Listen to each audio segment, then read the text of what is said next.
It's me, Eli, aka Slim, making a video. This one's another Scattered Nexus video. I'm working on the crowdfunding campaign, just kind of getting things in order, but going through my project files, I found a really old version of Scattered Nexus, like the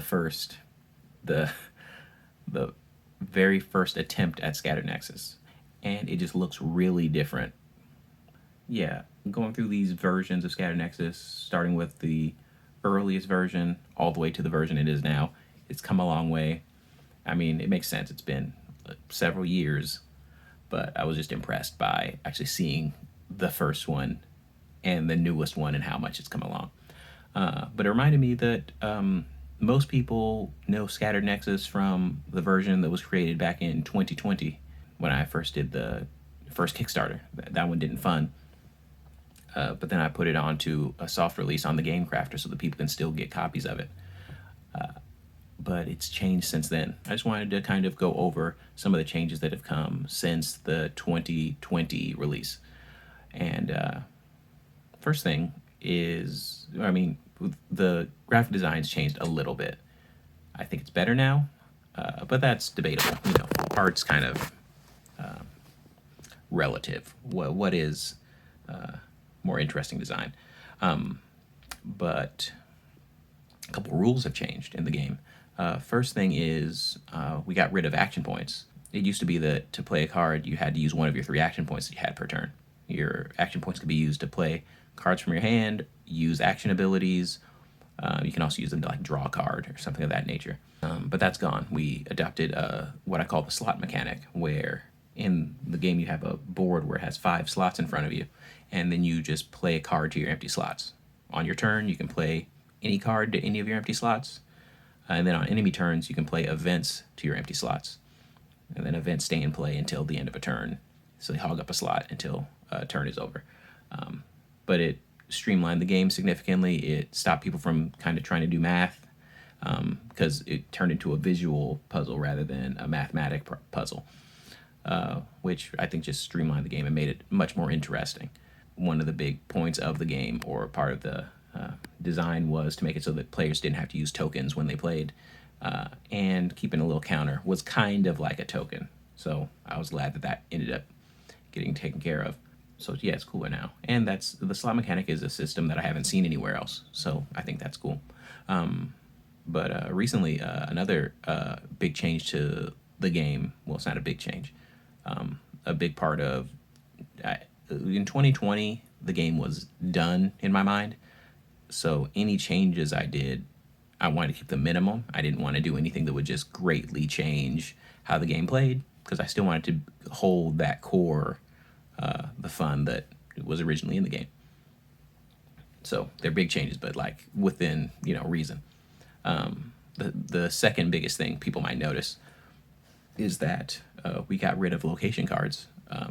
We replaced them with mission cards.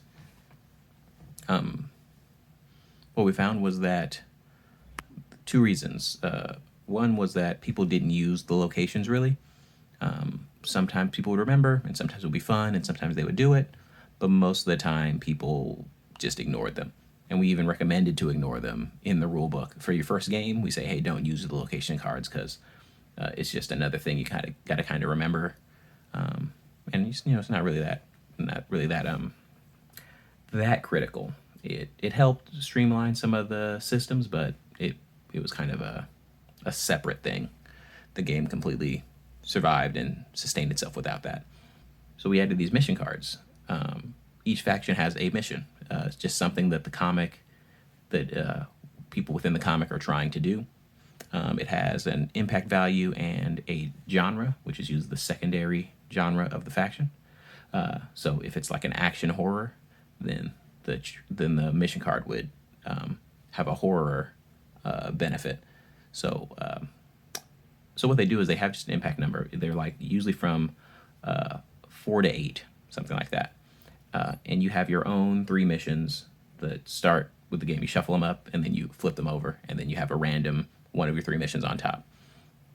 And instead of attacking your opponent for your attack phase, you can send them over to accomplish one of your missions. They work the same way as an attack, but you can send an amount of characters over to do a mission. So as I said, it just needs a certain amount of impact. So you need to do a certain amount of damage to it, and then it's done.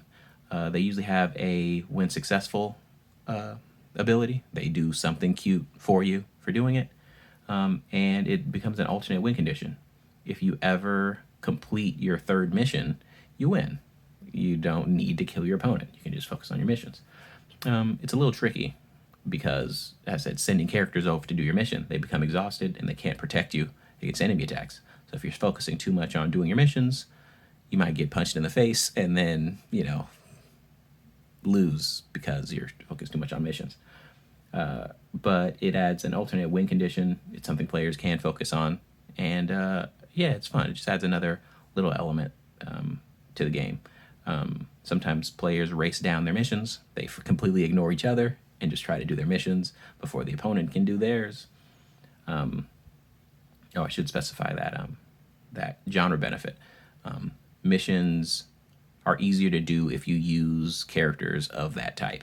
So as I said in my action horror example, if you send horror type characters to do the horror mission, they each get +1 impact towards the mission. So they can do it easier than if you use non-horror type characters. So it's fun.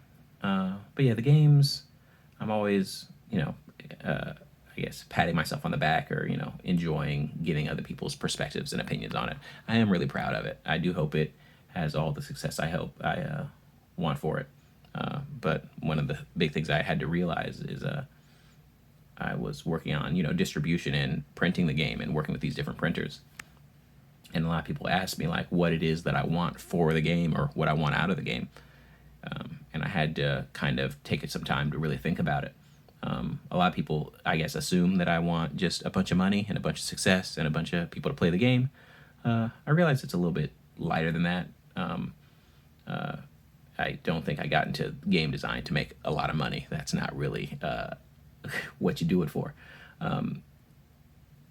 But what I realize is what I want is a card game where I can have indie comics fighting each other. I think that's the whole thing. I don't know. Indie comics are cool. I love their stories. I love the community. I like the hard work that people put into these comics and their creations and how passionate they are about them and how they can connect people. And I want to collect those. I want them all. I want them all in one thing that I can play with. And I think that's ultimately why I made Scattered Nexus. And then aside from that, I had a dream. My dream for Scattered Nexus is to be at a comic convention one day and have some kid come up and challenge me to the game and try to beat me with my own comics. That's my other dream. So I think those two things are what's fueling me to go and keep making the game. But hey, if it's not like super smash hit successful, I'm fine with that. I kind of just want me to have it. And then if other people want that too, they want a fun game that's interesting and they can start touching and feeling on all their indie comics that they love, then I made a thing for us. So you should come over and play it. But that's it. I just wanted to talk about that and show you guys some of my older designs because I'm going to bury them so that no one can ever see any of my earlier card layouts. I'm a professional now. I'm making card layouts for board games and card games, and I can't have people knowing about these previous. No, it's fine. You got to start somewhere. That's also a suggestion. If you're designing your own game, just start. Don't make it look pretty because you're going to change it all later anyway. That's it. The video's going on too long. I'll talk to you later. Thanks for watching, and I'll see you next time.